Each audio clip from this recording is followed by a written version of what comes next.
Alright you guys, so the very first time I heard Tribes of Midgard releasing on console, I just personally didn't think much of it. I just thought, it was gonna be another RPG title just on console, perhaps with more unique graphics, with bright, vibrant colors, essentially just another reflection of Zelda.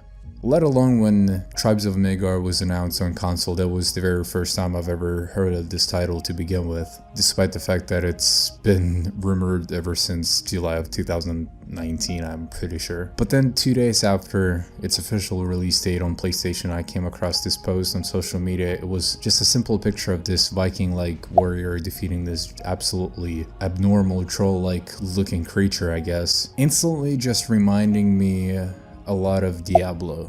And then I couldn't help but not to notice a statement that was underneath the picture, pretty much saying this survival game is addicting. And that's when I paused for a second. I was just thinking to myself, wait, so this is a survival game? I don't even know what that means. And just a disclaimer for you guys, I will compare this game a lot to Fortnite. Well, so, I mean, no, flies eat ketchup, they won't eat mustard. Because there are a lot of similarities, believe it or not, and it'll make sense once we just go down the line. I promise you it will make a whole lot of sense.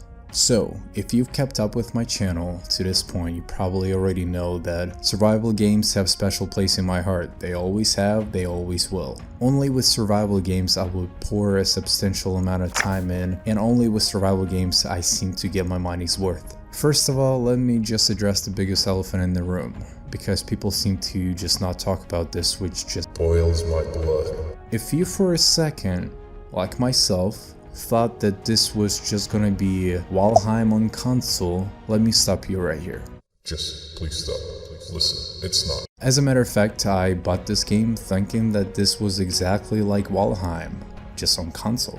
And the best way I can describe this is by comparing it to Fortnite. As a matter of fact, I think this is an RPG version of Fortnite, and even though the game states that it is indeed a survival game, it is, but there is a little barrier, and let me just explain. You guys remember when Fortnite Save the World was overhyped by a survival element? But then what allowed Fortnite to carry that title was simply because of the fact that you literally had to defend your base against hordes of zombies during the storm. Meanwhile, you had to build barricades and fortresses around the certain points on the map. Now, it didn't mean that you could just run around the map and rely on food and collect resources, no. As a matter of fact, it was far from that. So what makes me say that Tribes of Midgard isn't really a survival game and it is indeed like Fortnite Save the World? Well, because it's got the same concept. There's no hunger bar, you never have to rely on food or water to keep your character fulfilled. However, you do have to defend your village from hordes of creatures and trolls that attack you every night.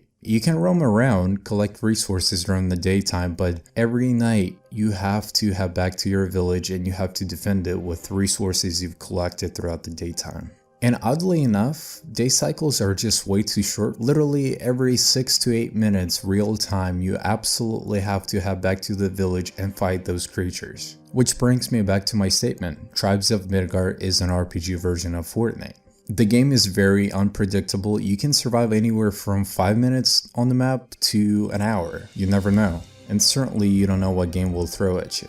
When your village gets overrun during a specific game session, you lose all your abilities, all the powers, all of the progress during the session. And you will have to start a new gaming session once again, from the very beginning. It's sort of like when you get killed in Fortnite, you lose your guns and your loot in general, and you have to rejoin the session with hopes of finding the same loot. Well, same applies here pretty much. But then whenever you do die, you take your XP points, which are leveling you up to the next tier in that game. And it works exactly like Battle Pass in Fortnite. And then XP that you unlocked in previous games will help you unlock different things like different cosmetics, different skins, different perks. Like for instance, when you reach high enough level, you unlock ability to be able to start a new match with hatchet and pickaxe already equipped onto your character, so you don't have to spend that extra time running around collecting branches and rocks to make them. Speaking of spending time management is everything in this game. Regardless what you do,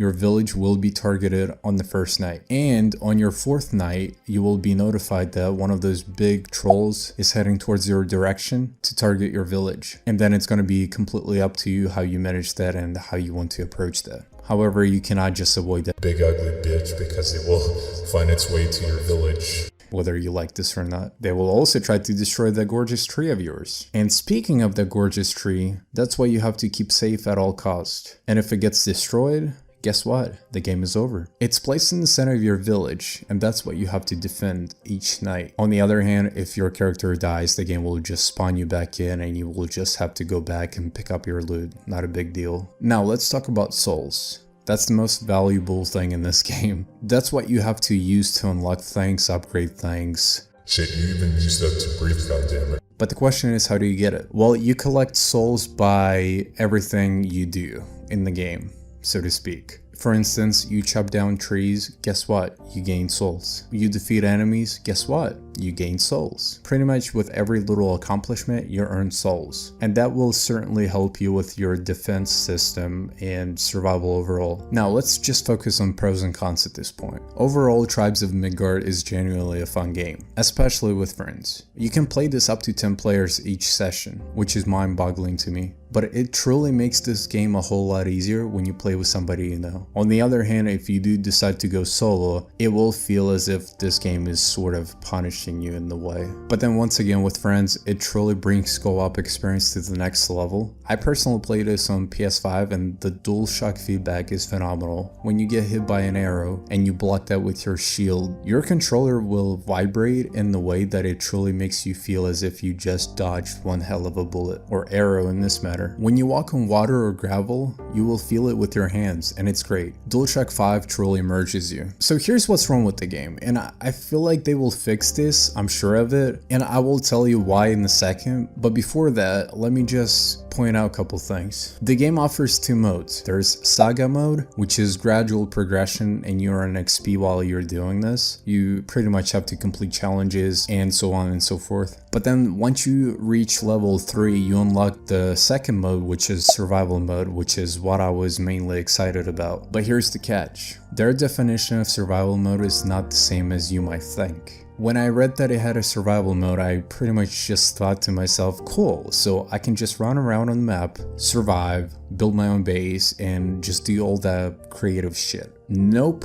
It has nothing to do with that. And believe it or not, the reason I bought this was because of survival mode. It said it was a survival game, so I was like, screw it, let's just buy it. So Saga mode and survival mode, they're so similar, it's not even funny. So in survival mode, you still have to defend your village every night. You still have to manage your time wisely. You still have to go through this anxiety of constantly reminding yourself that every move you make could be your last. The only thing that's different between Saga and survival is the fact that survival mode is endless. It literally has no ending. Now, if your tree gets destroyed, you still have to start the game from the very beginning. You can still technically lose. So the survival mode is pretty much trying to figure out how long you can last. That's literally all it is. Saga, on the other hand, there's an ending. When you defeat the final boss, it's sort of like gaining a victory in Fortnite. You leave the match and start from the very beginning once again, and so on and so forth. I noticed when you play survival mode, DualShock feedback is no longer there, which is very fucking odd. Also, for some odd reason, when you play survival mode, there's that like 2-second delay that is not present in Saga mode, by the way. And what I simply mean is when you try to pick stuff up or hit your enemy, for instance, like it feels delayed. But then when I leave survival and join Saga, everything runs butter smooth and there's no issues. Day cycles are way too short.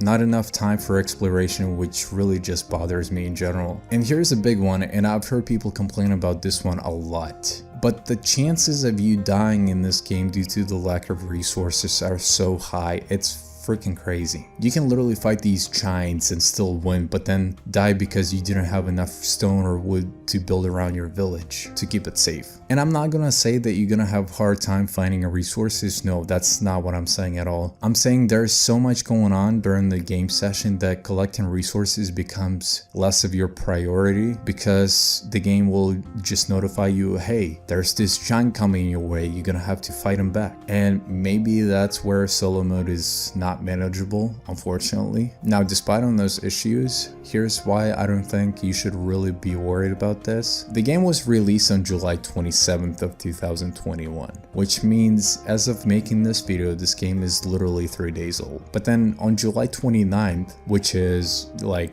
2 days after the game was officially released, they released a patch filled with updates. And when I say it's filled, you take my word on this. It literally contains pages of bug fixes and different things they've done to this game, and it's been 2 days. Now, this development company is very small, and I'm pretty sure this is their like very first game ever made, which means they have plenty of time under their belt to get things right. Now, just because they're a small team doesn't mean the game took no time to be developed. As a matter of fact, I'm pretty sure I read somewhere on their social media talking about the whole process and the time it took them to develop this game, and it stated something about being from like 3 to 4 years, something like that, which is clearly noticeable. But just like everything else, there is room for improvement and issues to be fixed. And now finally, to wrap this up, they will also have different seasons in this game, which is another reason I brought up Fortnite. And I know I drive you guys crazy every time I bring Fortnite into this, but just hear me out. Just the way Fortnite is, they have different events, different seasons. They will implement something like that to keep their community engaged and entertained,